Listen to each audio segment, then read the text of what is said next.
Hi, Andy XL back with another NFXL podcast. Busy old day for me today. This is the fourth one I'm recording, and this is an NFL draft, 2026 NFL draft based one.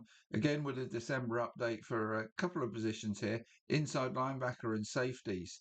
Now, these aren't the most fashionable positions in terms of drafts, but to me, are vastly undervalued and incredibly important.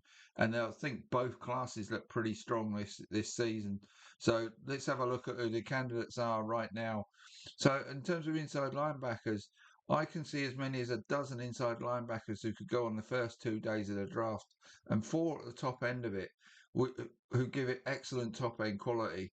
So, this looks like an exceptional class for teams in need at inside linebacker to pick from. And as I say, teams should take advantage of this because these guys are so important, and these inside linebacker types quite often turn out to be your defensive captain as well. So, not only positional importance, but strategic as well. So let's have a look at the candidates. Round one, the top guy is Arvell Reese, the junior out of Ohio State.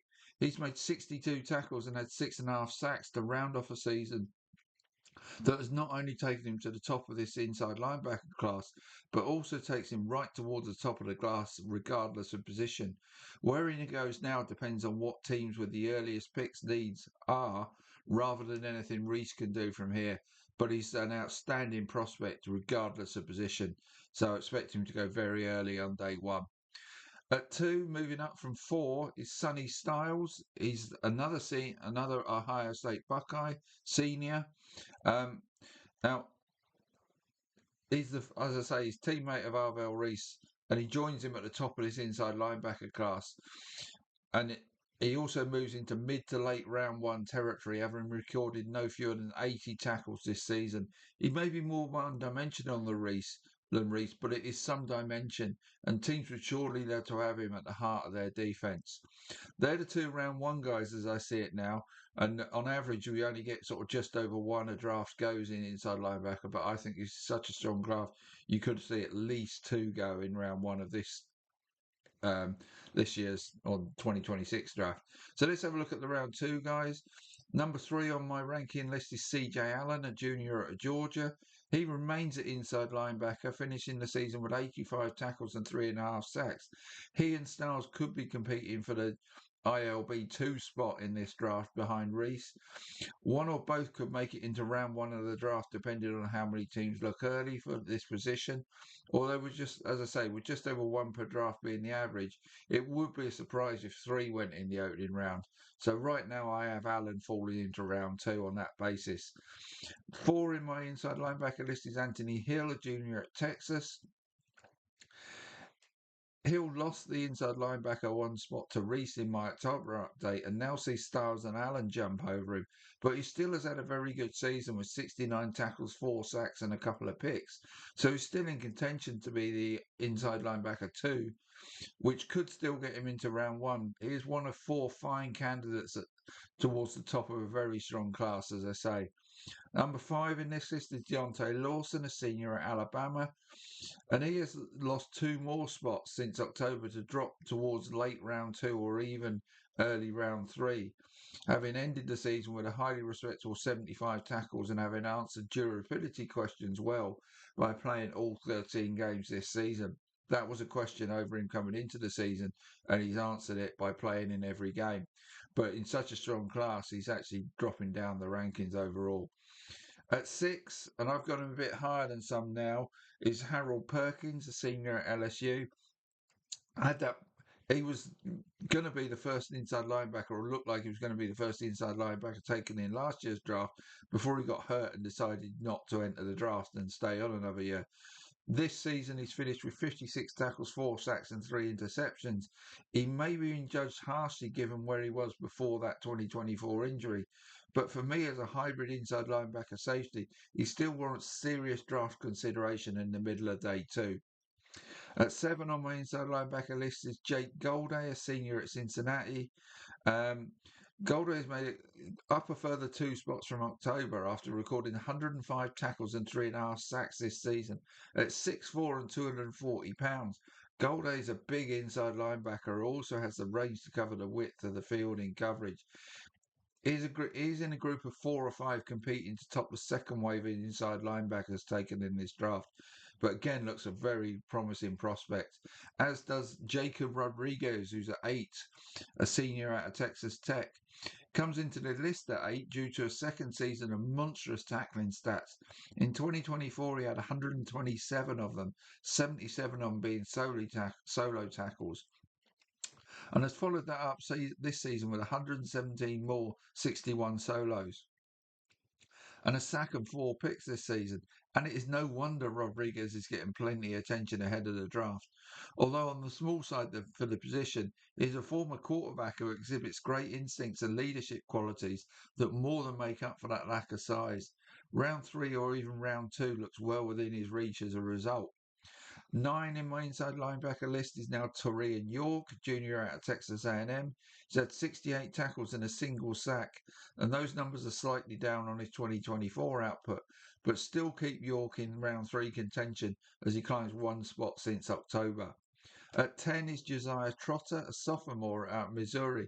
As a freshman at West Virginia, Trotter had a mighty impressive 92 tackles and a pick. Having moved to Mizzou, has followed that up with 84 tackles, and a 2-sack sophomore season before getting hurt in the last game of the regular season. He has had minor surgery since, but with that meaning he misses any postseason games Mizzou have, and is being a sophomore, it might be a surprise if he enters the 2026 draft. If he did, he could well be another competing for a late round 2, early round 3 selection.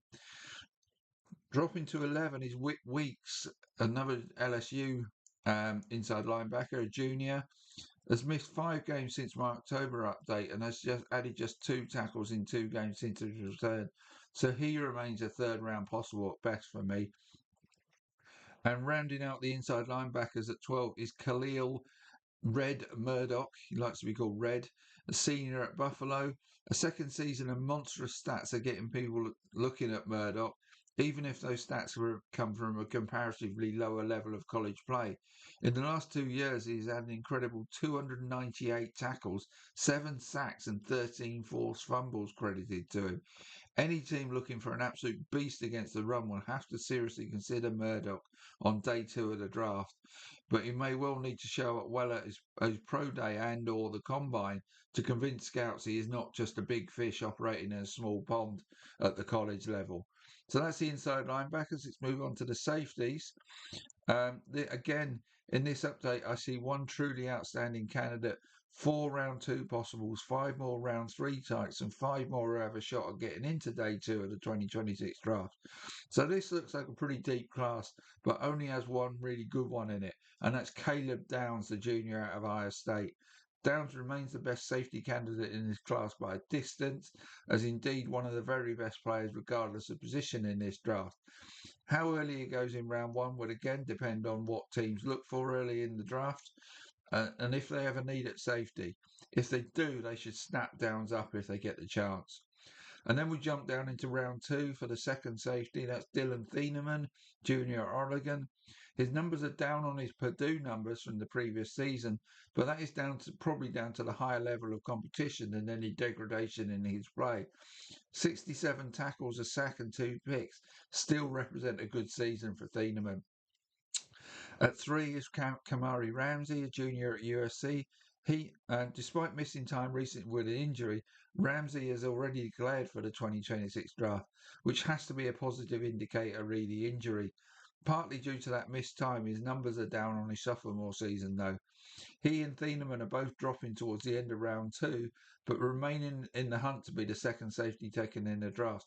Mind you, that's going to be a long time after that Downs has gone, though.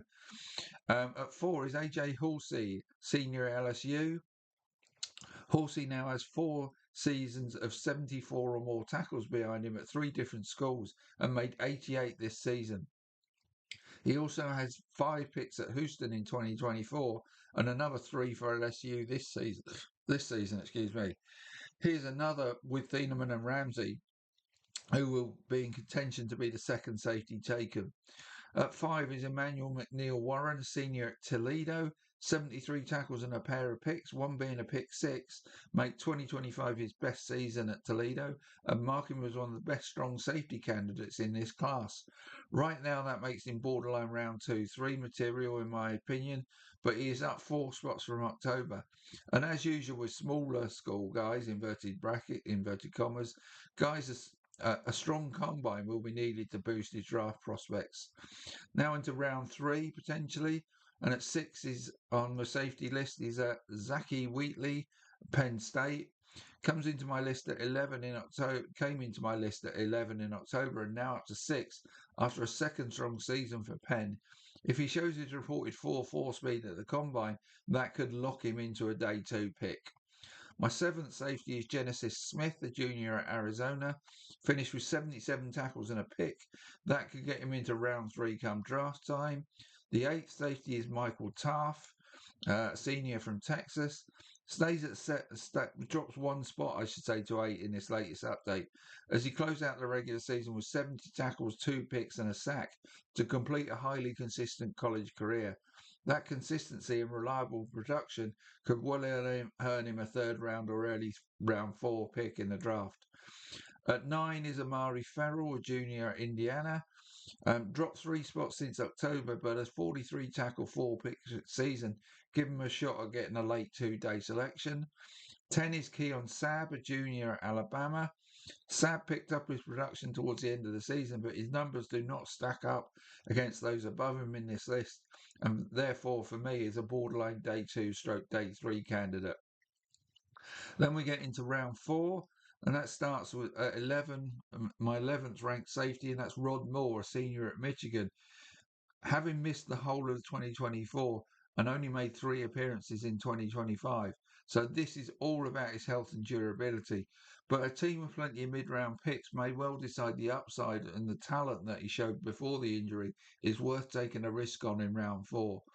And obviously he will need to convince any such teams that he's over those health issues. 12th ranked safety is Earl Little, a junior at Florida State. He's had a strong season with 76 tackles and 4 picks, and that will get teams looking at Little, but he is probably more round 4 than round 3 material as it stands. He has plenty of speed and shows good instincts and has versatility on his side, but lacks size, so could be seen more as a versatile option piece rather than a surefire starter.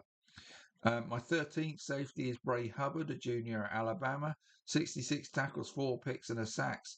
Better numbers than those of teammate Sabb. So he's possibly going to be in the same area of the draft as Sabb now. That may be more day 3 than day 2 for him, though. That may be due to a lack of speed unless he can produce better than his reported 4.640 time pre-draft. A lot of these stats, by the way, come from Draft Buzz. I do plagiarise them. Where I do, I'll give them credit. So I've stolen them from Draft Buzz. My 14th safety is Adon Schuler. He's a sophomore at Notre Dame. Excellent in pass coverage, especially against tight ends. Schuler is just a sophomore, so may elect to stay in college beyond this season. 250 plus tackle seasons with 5 picks in that time, he would have an outside chance of getting into day 2 if he does enter the 2026 draft. And finally, my 15th safety is Tal Johnson, a senior at Utah. He did finish the season strongly, but 48 tackles and a couple of picks does not compare favourably with others higher up this list. And as I say, it's a very good class again at safety. So plenty of talent at inside linebacker and safety in this draft. It just depends whether teams decide to buck the trend and go for him early. I think there's justification for him to do so, but historically it's not what teams do. So that's that look at that. My final one of these pieces will be to covering off cornerbacks, and I'll get around to that as soon as I possibly can in what's a busy time of year. So I'll keep you updated when that's coming out. See you soon.